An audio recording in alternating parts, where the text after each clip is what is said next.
Dear students, अस्सलाम वालेकुम। आज हम 10th क्लास के उर्दू में जो हम पिछले सबक में हमने मीर तकी मीर की गज़ल नंबर 2 पढ़ी है, उसका आज हम हिस्सा दोम पढ़ेंगे। तो हिस्सा दोम में 3 अशार हैं। पहले हिस्से में हमने 3 अशार इसके पढ़े हैं और तशरीह भी की है। आज भी हम इसके जो अगले 3 अशार हैं उनकी तशरीह करेंगे गज़ल नंबर 2 के। तो ये अशार है।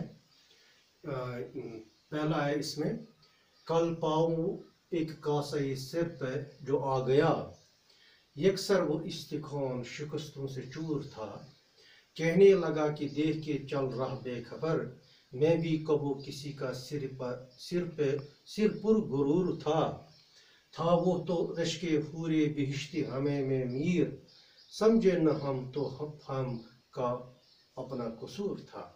तो इसका पहला शार जो है वो है, कल पाऊँ एक कासे सिर पे जो आ गया, यकसर वो इस्तिखान शिकस्तों से चूर था। तो पहले हज़्ब मामूल इसके जो मुश्किल अल्फाज हैं इनको हम आसान उर्दू में लिखेंगे। तो पहले शेर में यहाँ पर लिखा है कासे सर।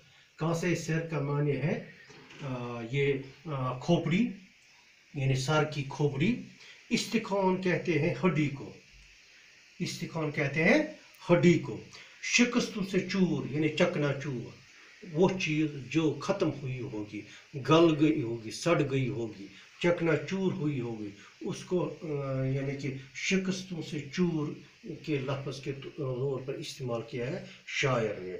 तो जब हम इस शेर की तशरीह करेंगे तो हम लिखेंगे, यानी कि हज़्ब मामूल हम लिखेंगे मीर तकी मीर अपनी इस गज़ल नंबर 2 के चौथे शेर में, क्योंकि ये चौथा शेर है गज़ल नंबर 2 का।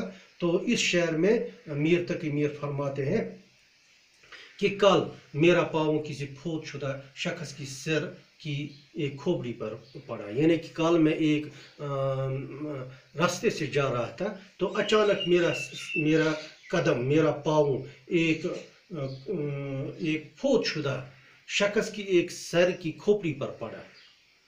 वो खोपड़ी बिल्कुल चकनाचूर थी, यानी ख़त्म हुई, सड़ गई होगी, गल गई होगी, चकनाचूर थी।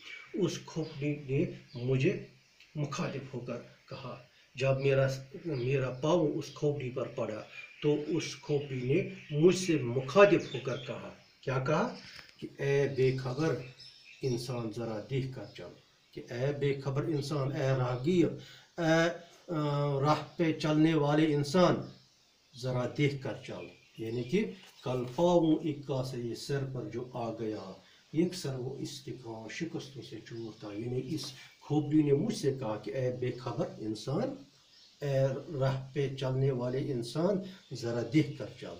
इसके बाद इसका अगला शेर है, कहने लगा। ये इसी के साथ जुड़ा हुआ है, पहले शेर के साथ ही जुड़ा हुआ है।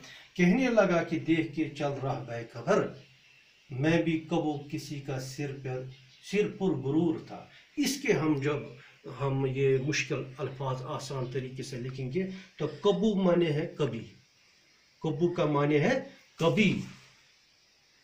तो इसी तरह सर पुर गुरूर यानी घुमंडी सर, वो सर जिसमें घुमंड हो, जिसमें तकब्बर हो, जो अपने आप को यानी कि बड़ा समझे, सर पुर गुरूर।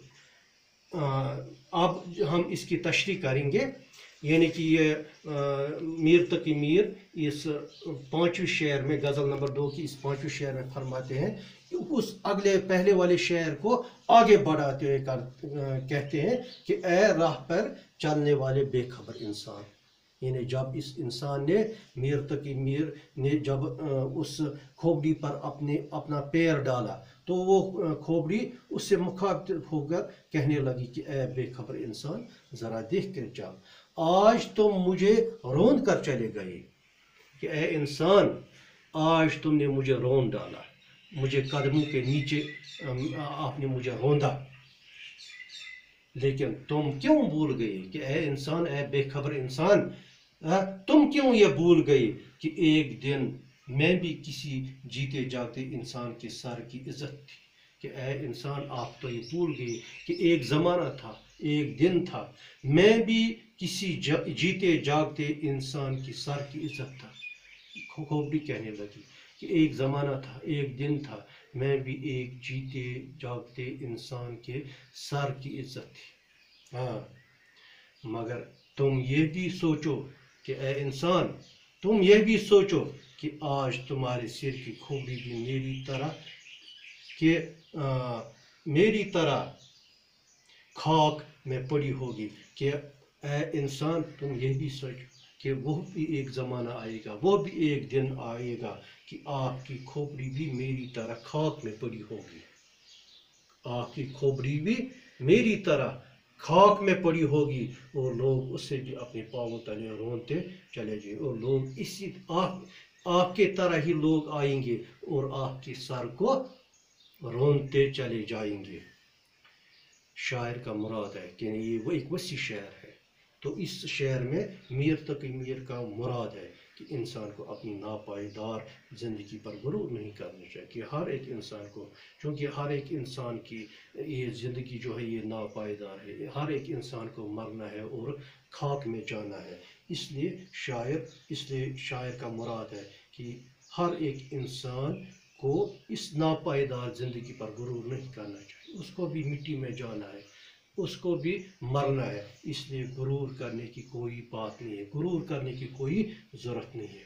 اس کے بعد ہم جو غزل نمبر 2 کا آخری شعر ہے میر تقی میر کا، وہ ہے تھا وہ تو رشک حور بہشت ہمیں میں میر، سمجھے نہ ہم تو فہم کا اپنی قصور تھا۔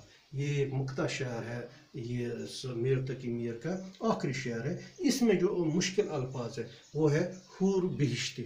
حور بہشتی کے معنی ہے جنت کی حور، فہم معنی عقل یا دانش، اسی طرح قصور معنی ہے غلطی یا خطا۔ جب ہم اس شعر کی تشریح کریں گے تو ہم اس طرح لکھیں کہ شاعر میر تقی میر اس غزل نمبر 2 کی اس آخری شعر میں فرماتے ہیں، اس شعر میں محبوب کی تعریف کرتے ہوئے فرماتے ہیں، یعنی اس شعر میں میر تقی میر اپنے محبوب کی تعریف کرتے ہیں، اور تعریف کرتے ہوئے فرماتے ہیں کہ میرا حسین و جمیل محبوب جنت کی حور کی مانند ہے۔ یعنی اپنے محبوب کی تشبیہ میر تقی میر جنت کی حور کی طرح دیتا ہے، اس کے متعلق دیتا ہے، اور کہتا ہے کہ میرا حسین و جمیل محبوب جنت کی حور کی مانند ہے، یعنی جس طرح جنت کی حور ہوتی ہے اسی طرح میرا محبوب بھی ہے۔ اگر ہم یہ بات نہ سمجھ سکے تو یہ اپنی کم عقلی ہے۔